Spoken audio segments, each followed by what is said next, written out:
The Nintendo Switch 2's new mouse control function is brilliantly showcased in this wheelchair sports game, but it still feels far from fleshed out. No Nintendo console is truly complete at launch without what I would call its gimmick game. The Nintendo Wii obviously had Wii Sports, the Nintendo Switch had ARMS, and now this June we're set to receive the latest entry into this long-established lineage of undeniably quirky titles with Drag and Drive for the Nintendo Switch 2. It's a game clearly designed to take advantage of the sequel console's new mouse control functionality found in the Joy-Con, which at first glance doesn't seem like a bad idea. The problem is, at least from my short hands-on time with the game, is just how un-Nintendo it seems in terms of its art style, content offering, and sheer novelty. It's not all a disaster, I just wish there was a bit more meat on the bone.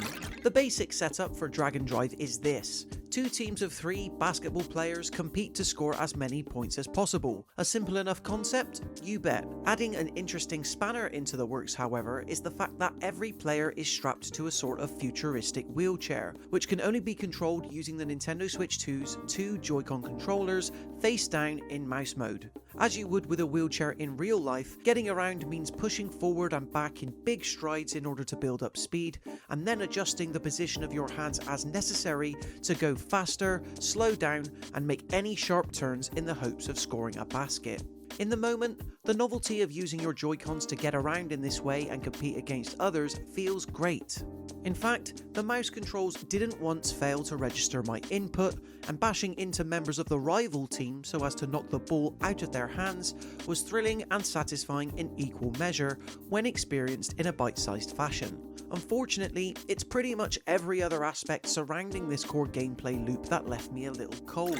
None more so than the art style and visuals, which are a far cry from several other of Nintendo's attempts at multiplayer. Splatoon not only played great, but looked just as good too, thanks to all the ink splatters splodged around the map, while ARMS, though not quite as successful in capturing players' imagination, had a roster of distinct fighters that were all characterful. As it stands, nothing of this caliber exists in Drag and Drive. The result is a fun but fleeting local multiplayer experience that feels more akin to a glorified tech demo as opposed to something that's ready for full release. If only Nintendo spent the time and care to dress Drag and Drive up better with a more enticing color palette and heroes for its map and characters, then maybe there was a chance it could have become an early hit on the device. Right now though, I'm failing to see what is going to keep players gripped for that long, especially when you consider that currently it relies on having 6 players who each own an individual Switch to be enjoyed fully in local multiplayer. Having 5 friends that have already invested in the Nintendo Switch 2 at launch is a big ask. Obviously, to play devil's advocate to myself, there are a few unknown questions about Drag and Drive that might make it a more tempting prospect when answered. For one, the ability to customize your player character with new colors, helmet designs, and chairs would be a great way to make the play experience feel more bespoke and personable. If this feature does exist in Drag and Drive right now, Nintendo isn't discussing it, and that's where the frustration is coming from. Then there's the issue of the maps, or rather map itself, which is just going to get boring to play on incredibly quickly. I get that the edges will always have to be curved due to the nature of how the game is played, yet even Rocket League got over this by including a variety of different backgrounds.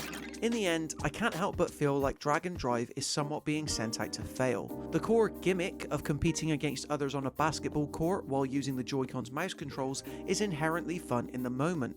However, outside of this key mechanical hook, the game is so undercooked and stale with regards to its visuals and content offering, it's almost like Nintendo knows, to a degree, that it is doomed to die. Don't get me wrong, flicking my wrist to shoot and sliding my hands forward and back in one solid motion is wonderfully responsive, yet this is far from the most fleshed out way of showcasing one of the Nintendo Switch 2's big new differentiating features.